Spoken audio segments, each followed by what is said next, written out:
Hi, welcome to the fourth part of our journey of exploring factor investing in various factors. So far we have seen a broad overview. We looked at the equity risk premium and the correlative factors, and then we looked at the value factor. Today we will be talking about a factor which is very interesting. The presentation will be somewhat short because there are not too many slides in this presentation. But the factor is very interesting because there are a lot of popular conceptions about this particular factor, and we will see whether those beliefs, those conceptions are correct or not. Are they really facts or are they misconceptions? Let's dive into the size factor. What is size factor? Size factor essentially says that smaller companies tend to outperform larger companies. So if you, over a period of time, keep doing this and you tilt your portfolio towards smaller companies, then in theory, you should be getting a higher return as compared to the benchmark indices, especially the large cap indices. So, first of all, we are asking this question: is this true or not? Does size factor have any role whatsoever to play in investing? Does size factor have a meaningful impact on the returns?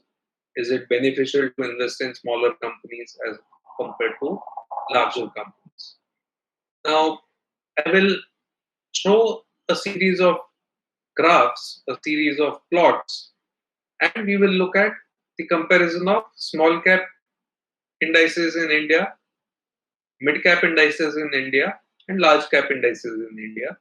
And we'll see which are the indices which are outperforming. So look at this period from roughly 2014 to 2018, beginning 2018.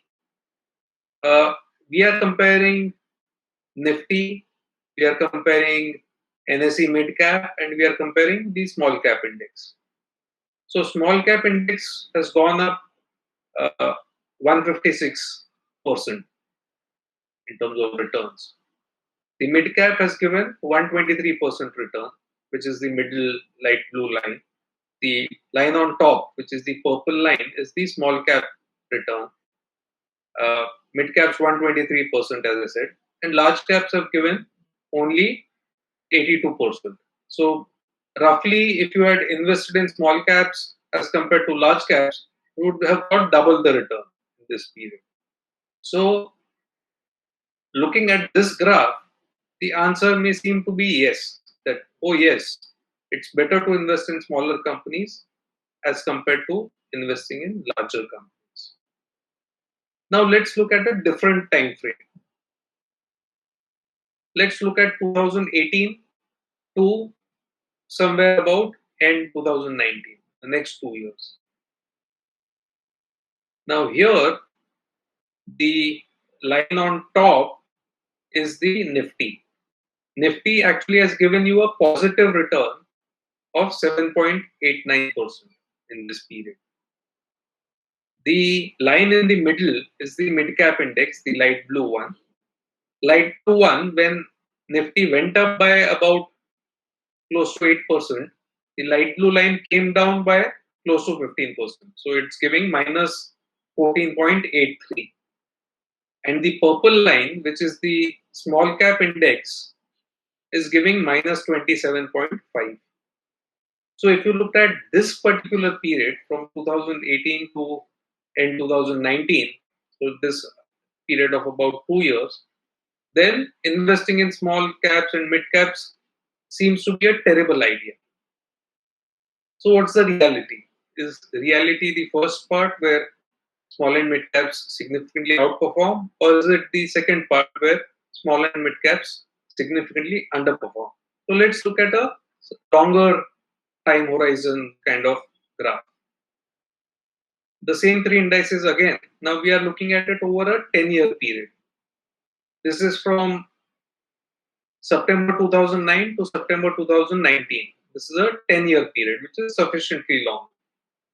I've deliberately kept out the year 2020 because, as we all know, 2020 has been pretty crazy so far, and I didn't want to color the result uh, based on 2020 numbers, but 2020 also would have given you similar results. So it's not that I'm deliberately choosing a time period to uh, color the results. So over long periods of time, as on end September 2019, actually Nifty was doing better than the mid cap and small caps. But if you had ended the comparison in beginning of 2018, the result would be small caps would have outperformed a bit. But net, the interesting point is that over a period of time, these indices tend to converge rather than diverge significantly. So the result I'm trying to show here is that it's not that size alone will result in huge outperformance or huge underperformance over very, very long periods of time. So size has a tendency to converge rather than permanently diverge over long periods of time. So as we have seen that the starting and ending point matter a lot when it comes to investing based on the market cap or the size of the investee company. Over long periods of time, the size factor in the US gives small amounts of additional returns. We will see what the numbers are for India in a bit, but in the US at least, it gives small amounts of additional returns. However, what is interesting is not the average returns over long periods of time. What is interesting is that in good economic conditions or in bull markets, small companies significantly outperform, which we have seen even in India from 2014 to 2018. Small and mid caps significantly outperform. In bad economic conditions and or bear markets, small companies significantly underperform. So this also we have seen from 2000, beginning 2018 to end 2019.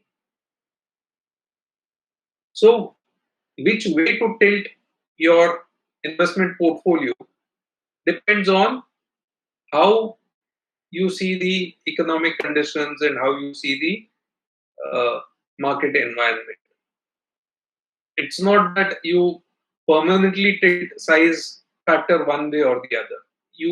It is more contextual than other factors that we will be discussing.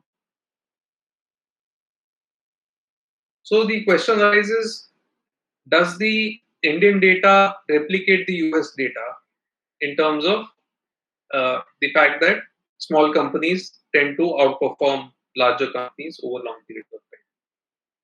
So I mentioned this website and blog in my first session.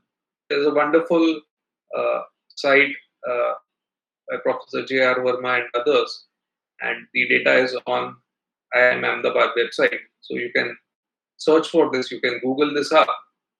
According to them, the size factor in India, and this is over really long periods of time. So they have data starting from January 1st, 1994 till December 31, 2019.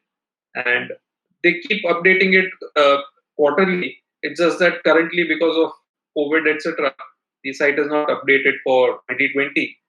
But it's a pretty updated website and pretty detailed website.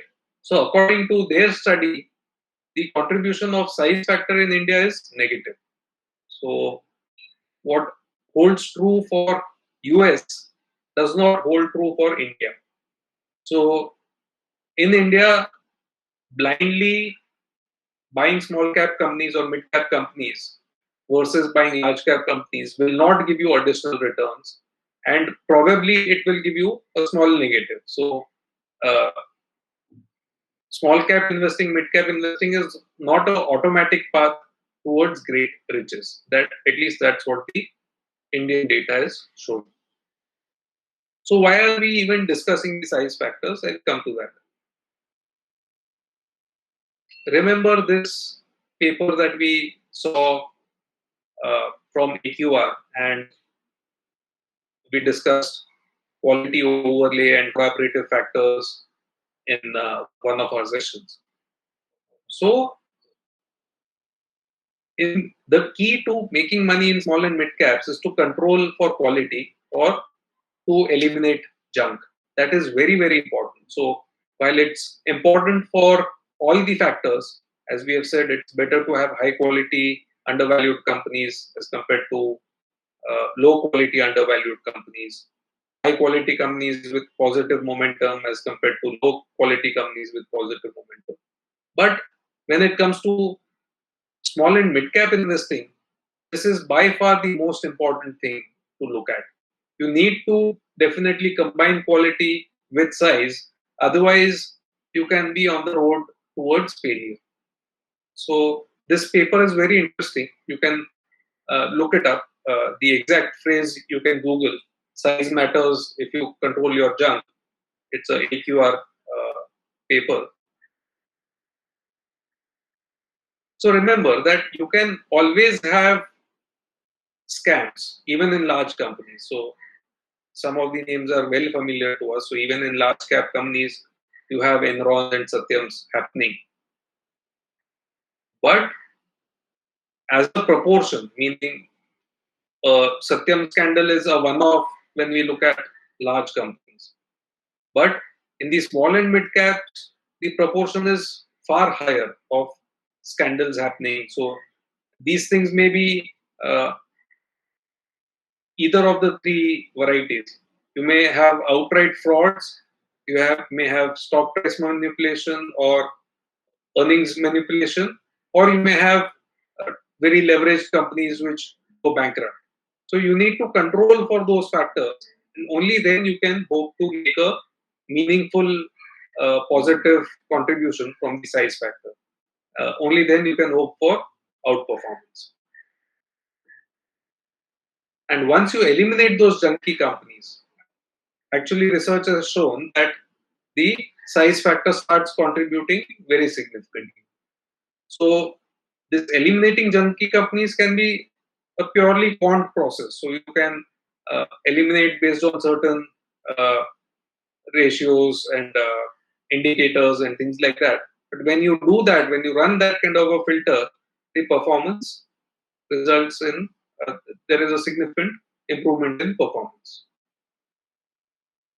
Again, there are some peculiarities which are associated with tilting your portfolio towards smaller companies. Firstly, it has been argued that not all of the small cap factor or a size factor can be captured by investment managers or investors. One of the reasons is that the daily volumes in these companies is low, and your own buying and your own selling can impact the stock price significantly. So if you go to buy, you'll have to pay a higher price than what you saw on screen or what you calculated your numbers with. That is one peculiarity here. So very, very large funds or funds with huge amounts of corpus have difficulty managing here.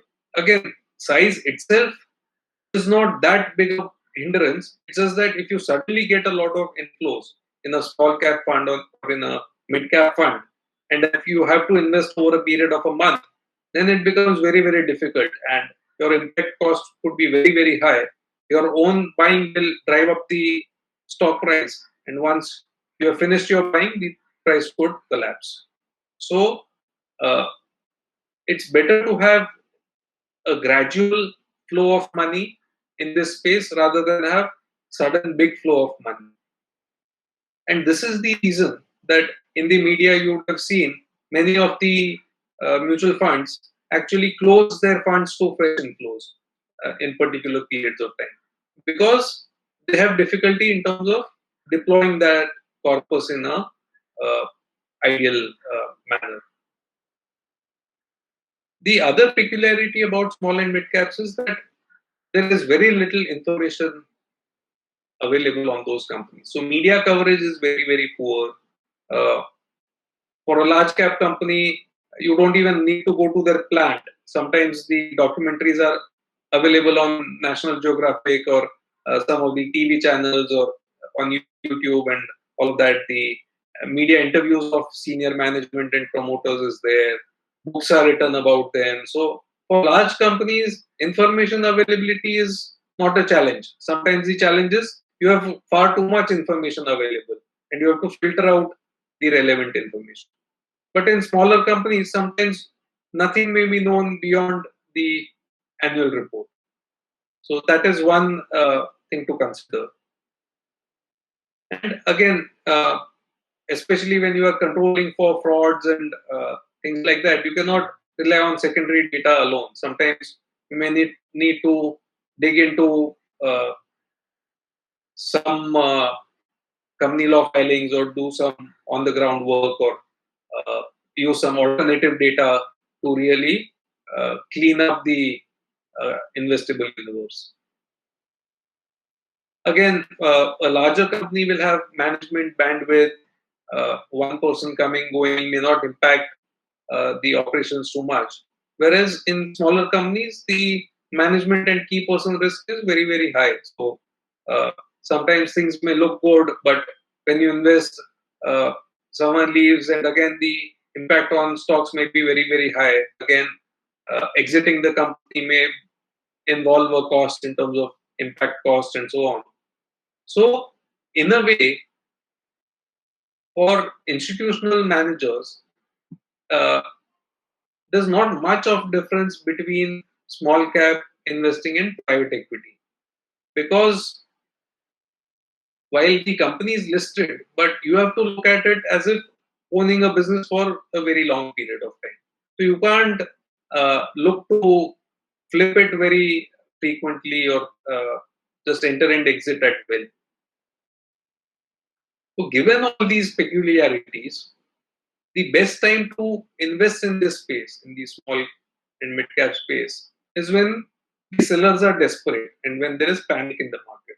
So, a time like March 2020 or April 2020 was a good time to buy into some of these smaller companies where intraday stock prices would fall 20% or things like that. And uh, there were hardly any buyers. So, you have to buy in this space when uh, the seller is desperate. You can't say that, oh, today I've got inflows and so I'll buy a large quantity of stocks in small and mid cap space.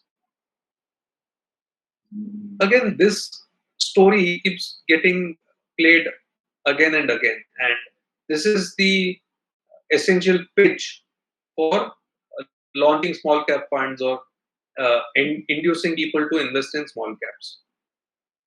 All of us have this fantasy, oh, we should have bought Apple when it was a tiny, tiny company, when it was set up in a garage. Or we should have bought Amazon when it had just listed in the 90s and things like that. We want to buy all these small companies and then we'll go to grow to giant companies and things like that. And it's true in a way that a lot of the large companies that are around today started as small companies, but this story, this journey that a small cap company became a mega cap company is actually akin to buying lottery tickets. It's not that every small cap company will grow to a large company. So there is a difference between a child and a dwarf. A child will grow to uh, 5 feet, 6 feet height. A dwarf will remain tiny. Again, if you have a bonsai plant, don't expect it to become a pine tree later on. So the base rates are very, very low here. So uh, tens of thousands of companies or millions of companies start out small. Only one or two of them become Apples and Amazons and all of them. It's not that uh, small companies are waiting for you to invest and suddenly they'll become big. So if it happens, then good for you, and you are probably luck and skill play some role in identifying those companies. But the base rates are very, very low. So on an average, buying small caps in the hope that they'll become large caps does not work out that well. And you have to look at various other factors as well. You have to figure out whether it's scalable or not. And again, each one of them may not scale. So various factors could put roadblocks. Some people may not have access to capital which is needed to compete. They may not have access to talent because no one would want to work for such tiny companies. Sometimes the management vision may be lacking, or the size of opportunity may not be that large. So again, someone has said this beautifully. Ancillary supplier to a Maruti, let's say someone is supplying rear view mirrors or indicator lights or some small component to Maruti, it's unlikely that this vendor will become larger than Maruti. So for some businesses, the size of opportunity may be limited. The company may be well run, the management may be capable, honest, all of those things may be there, but not every business has that huge size of opportunity to grow really, really large. So this ends our talk on size. So in a nutshell, size by itself does not guarantee you outperformance. That's the first takeaway from the presentation. If you want to use size factor in your favor for outperformance, firstly, you have to figure out whether it's a rising market and economic situation is good or not. If that is the case, then small caps and mid caps will outperform. But if the environment is tough, the larger caps will do much better than small and mid caps. And quality is very, very important in this space because there are far too many junk companies which are listed. So first task is to remove the junk companies from your investment universe, and only from the remaining companies you should select your investee companies. And the story that is usually told that a small cap will become a mega cap, that usually is just that, it's a story. It happens very, very rarely, and you should not bank on that to invest in small cap companies. So thank you for joining us on this journey of factor investing. Today we spoke about the size factor. The next presentation will be on the momentum factor. Thank you so much.